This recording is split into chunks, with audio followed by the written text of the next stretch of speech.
કહીશ કે આપણા ઘરમાં કોઈ બી ભાઈ જો દારૂ પીને આવતો હોય ને તો બહાર કાઢો. આપણે પંપાળીશું ને તો સમાજ બગડશે.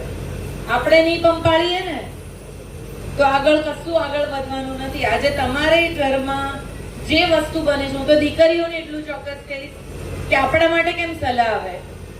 આપણા જ માટે સલાહ આવે, દીકરાઓ માટે કોઈ સલાહ નહીં? કેમ દીકરો સમાજ નથી બગાડતો?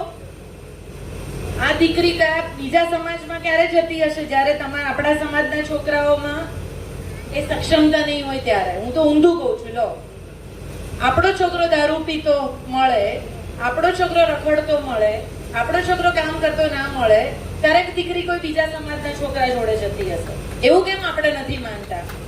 એ કેમ અંદરથી નથી આવતું? દરેક વખતે દીકરીઓને સલાહ કેમ? હું બહેન છું એટલે નથી કહેતી, પણ સમાજ બે પૈડા સરખા હોય ને એની સાથે ચાલે છે. એટલે હું બહેનોને ખાસ કહીશ, તમે બહુ મોટી સંખ્યામાં આજે અહીંયા છો, અને બહેનોને ખાસ કહીશ, બહેનો આપણે જો ચલાયું ને તો સમાજ બધું જ ચલાવશે. આપણે ના ચલાયું તો આગળ કઈ નહીં ચલાવે. અમે બી બહાર ફરીએ છીએ, શું અમને તકલીફ નહીં પડતી હોય કામ કરવામાં? અમે બહાર નીકળ્યા છીએ તો શું અમારા ઘરના લોકો ભૂખ્યા રહેતા હશે?